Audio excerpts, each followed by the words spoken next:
between chords is something so many guitarists find themselves struggling with from levels of being a beginner to a more advanced player, and this is totally understandable because there's a theory side and a technical side you need to master to effortlessly transfer between chords smoothly.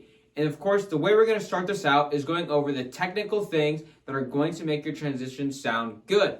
The first one is things just being near each other. What we see with open chords is a lot of notes that are close together on the fretboard are being played and switched around like this.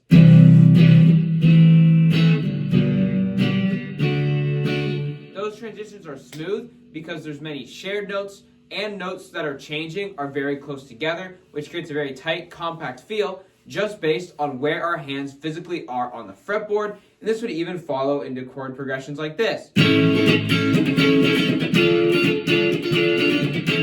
A primary reason those transitions are great is because they're just so close together, so that cohesion between the notes changing is very, very solid. But what if I told you there's a way you can hypothetically figure out what the best transition is going to be on paper before you ever make the move on guitar, because you're going to learn this easy music theory hack. As most of us know, the bass for any chord is a triad that usually follows 3/3. And for our main example, we have our major 1, which is our 1, major 3, and major 5. So no matter what key we're in, we play the 1, 3, and 5 to play that 1 major chord. But if we were to play a chord that corresponds with a 2, 4, and 6, we have this very distant sounding chord transition. And the reason this transition works, although none of those notes are the same, is because they reside in the same exact key. If we were to change this 4 and make it sharp, if we were to make this 4 sharp, so now they're not two chords in the same key, all of a sudden our transition would be a lot different, and we'd actually be in a whole other key and not in the key that this note is supposed to be in. So either out of key or you're playing in a different key when nothing aligns inside of the key, which is the easiest theory thing to check out, is because any triads that are in a key together are going to sound cohesive enough when you play them back to back. But you want to be more interesting than just triads, so there's a lot of ways you can get around this, and what we're going to do is figure out how to make things that are in the same key or different key actually sound really good by blending them together. If we take this 1, 3, 5 example, and we decide to play a chord that shares only one of these similar notes, that has the 5, major 7, and major 2nd of the scale, and this transition sounds like this.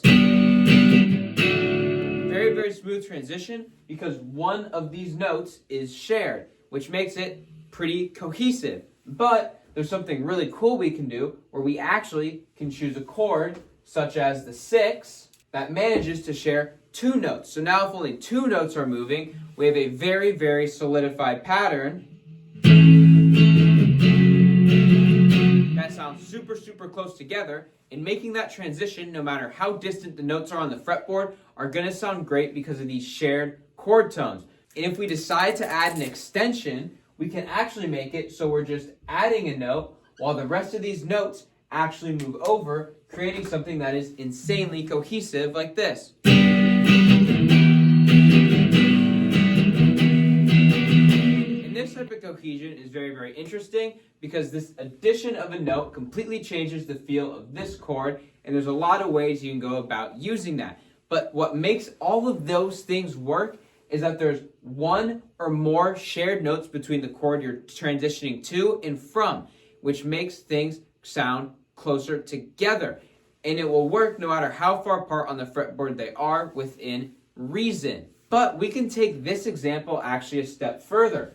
A lot of us want to be flashy and be able to play songs like Santeria,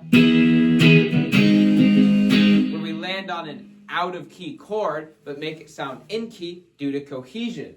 And a way we can do this is still with this 1 chord and playing a 3 chord with maybe a sharp 5. And although we break this bond between the 2 5s, this kept third is actually going to keep things similar enough to where the cohesion is still there. But something really important we want to do is if we want to come back to this key, we have to make sure that the next chord in this progression actually hits back in the same key as this. And a cool way we can do that is actually by using a 6 chord that shares this same 3 that's been passed along between the chords. If we have multi-chord sharing between chord tones, they make the transitions on a larger scale be more together. And when those things on a larger scale are more together, the next transition actually sounds smoother every time, like this.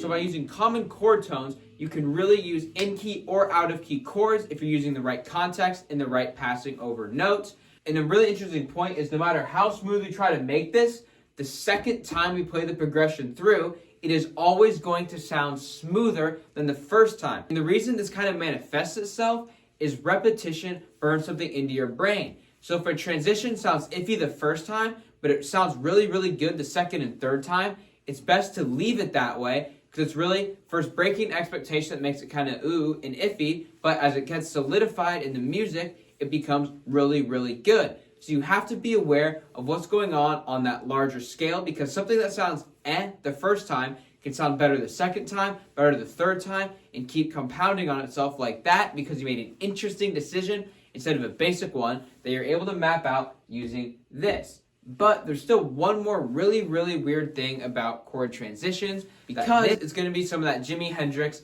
flashy stuff. When you want to learn the flashy stuff, the pentatonic scales are your best friend. And you need to learn the major and the minor one. And when you are anywhere in a key, when you are on any chord, you just match a major chord to the major pentatonic and a minor chord to the minor pentatonic to start playing a little almost solo line in between chords like this.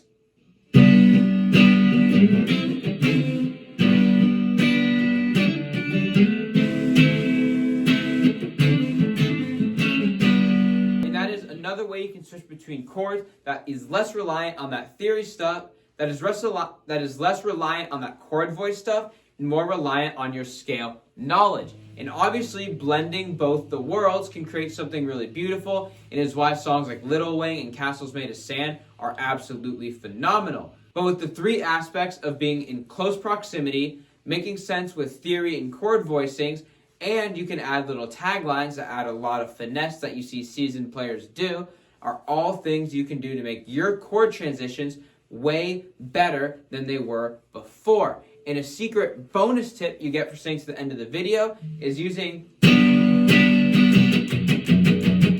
percussive hits are just something guitarists like to use to sound finessey, and they can really, really cover up things when you just don't know what to do. So one of the best things you can do while improvising is if you don't know how you want to transition chords, just hit a nice little almost rhythm solo line to transition, and it sounds good almost every single time as long as it's just on time with whatever the drummer's doing. So with that bonus tip added in, you are now going to be an absolute master at chord transitions. And if you want more content on how to master guitar and sound absolutely phenomenal, subscribe for more content.